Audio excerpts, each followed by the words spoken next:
We are learning the gifts that are given to the Kohanim, to the priests. We're going to do chapter 11. So go to the last one of today. Okay, we're not doing the chapter 9 or 10. We're going to do chapter 11. Okay, you have it there? Yes. Yeah? Okay.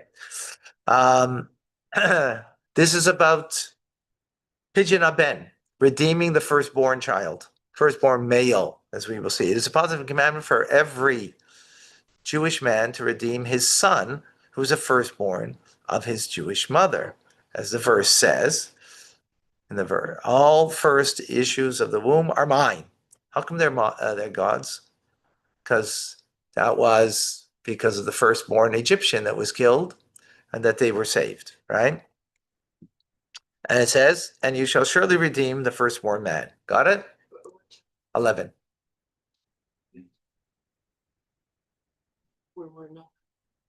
Okay.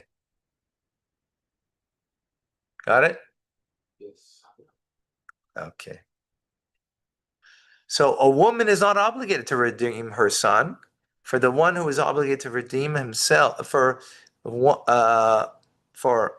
who is obligated to redeem himself is obligated to redeem his son.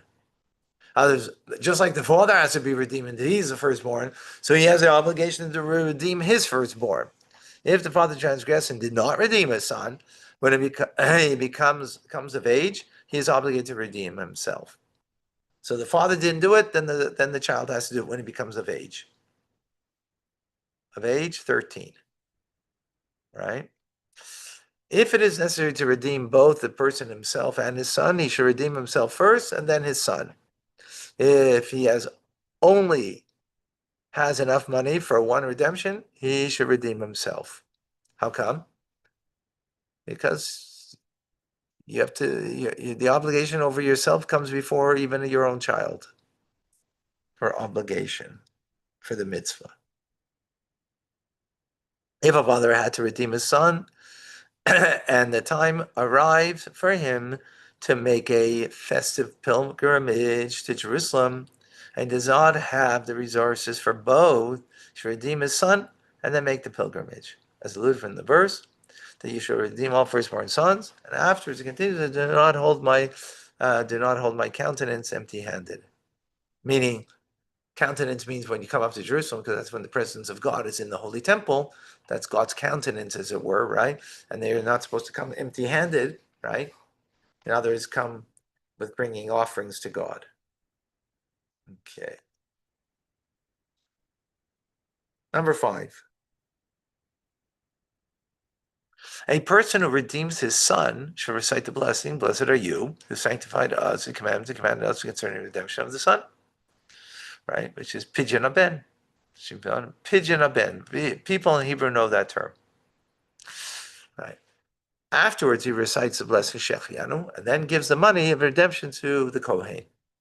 If a son redeems himself, he should recite the blessed blessing, command us to redeem the firstborn.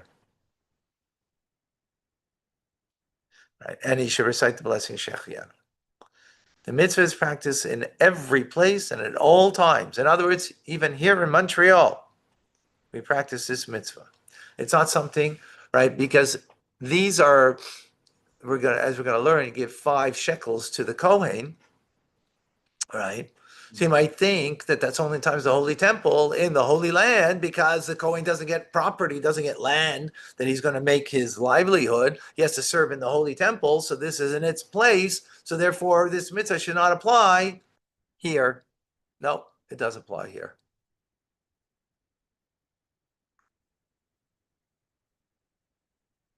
Right?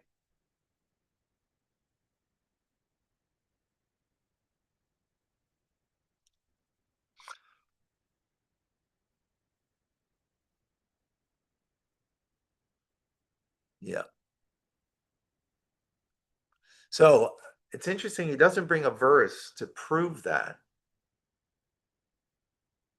So I think it could be because it doesn't say in your land. Like when it comes to produce, you have to give the tithing. Yes. So the tithing, it's in your land because it's in your land. You have the commandment to do it, right? I don't think it says in your land, so therefore it's not, doesn't have that limitation, if I recall correctly. But I'm not certain. Okay, so how much should the son be redeemed for? 5 slaim. As the verse says, and those to be redeemed from 1 month, you shall redeem according to the valuation of 5 silver shkalim, shekels, and the redemption is paid in silver or in articles worth silver, movable property that is of financial worth of the shkalim are. So we try to use silver dollars that have silver in them. Like, I don't remember the years, that you get silver dollars. And guess who has such silver dollars? What do you think? The Kohen. Okay. And he's going to give it to you as a gift so you can give it back to him. Because who has silver dollars today, right? The silver dollars, I mean, a loonie is not made with silver. I mean, it's got a minimum amount, but it should be with silver. So yeah, you have old silver dollars.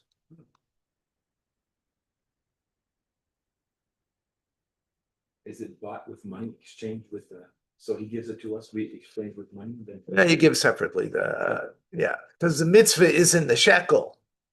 The mitzvah is the 5 shekels that you're supposed to give, not money.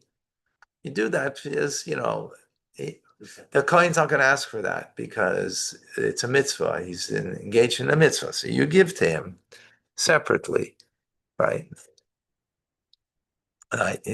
Not for the dollars, because then he you don't buy mitzvahs, right?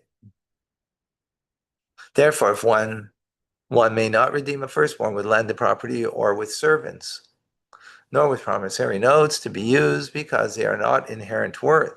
If one redeems the firstborn with these, he is not redeemed. When a father writes to a kohen that he's obligated to give him 5 sloim, the obligation takes effect, but the son is not redeemed. So he's obliged, right? What does it mean it takes effect? Because he anyways has to do it.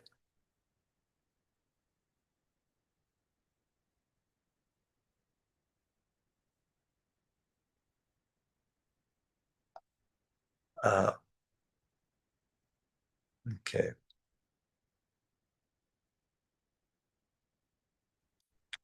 If he gives him a utensil that is not worth 5 slime in the market, but the kohen accepts it as if it were given 5 slime, the son is redeemed.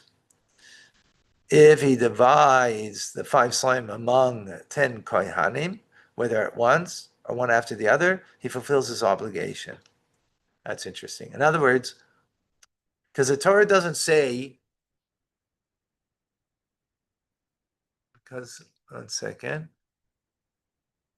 By the way, what we're learning over here is the parameter of the law. That's not the way you should do it, but the question is, what is the parameter that makes you fulfill the law, right? That's what's important over here.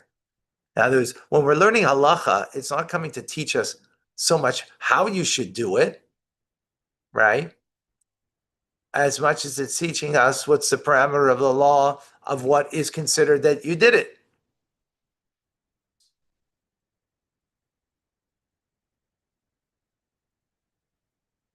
Right. So the desirable way is you give it to one Kohen, and at one time, all 5. That's a desirable way, right? But if you gave it, among 10 of them, right? And even one after the other, you fulfilled the mitzvah. It's not the best way to do it, but you've fulfilled the mitzvah. If the Kohen desires to return what was given for the redemption to the father, he may. He should not, however, give it to him with the intent that he return it. If he did so, the Kohen returned it, his son is not redeemed. It said he must give it to him with the resolution that he's giving him a present without any reservations. Afterwards, if the Kohen desires to return it, he may return it. right? Because if I'm giving it, and it's not really gifting it, right? Or giving it. I don't know, gifting is the right word. Yeah, gifting it. Then it's not really giving, right? What do we call that in English? Indian giver. Yeah. Probably not allowed to say that anymore. Not PC, but when So I was a touchy, kid, so right? touchy. Huh? Society is so touchy.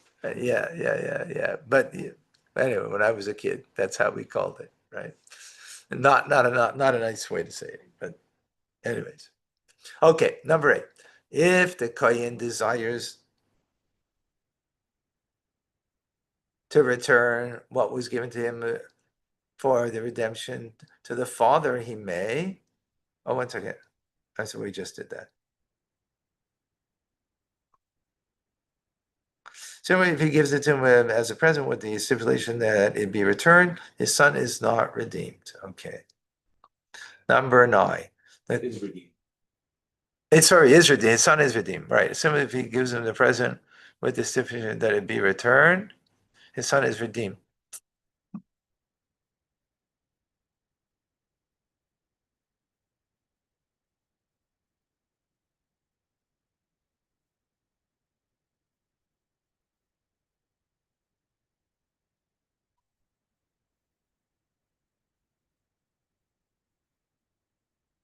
Aha.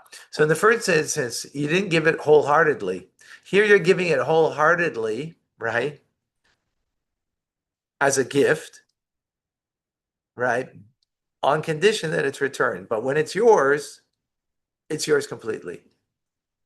We do that with a little of an esrog on the first day of, because it has to be yours. So on the holiday, we do that on Sukkot because it has to be yours. So we give it as a gift on condition you return it. When it's yours, it's completely yours. What an interesting way to. Okay, Kohanim and Levites are exempt from redemption of the firstborn, as evident from the logical deduction. If they served as a redemption of the Israelites' firstborn in the desert, certainly they themselves are exempt. Because in the desert, we had that a few parshas ago, the Levites took the place of the Kohanim, 1 for 1. And there were left over 273 firstborns that needed redemption because it wasn't a 1 for 1 exchange. They were exchanged in the desert person for person, right? In other words, the holiness of the firstborn was redeemed by going on the holiness of from the Levites. That's what happened. If you recall, we had that a few parshas ago. So from there, we deduce that if you're a firstborn Kohen or a Levite, you don't need to be redeemed. Right? Okay, I have to stop here. I would love to continue, but I got other obligations, responsibilities. Tonight, 6:30,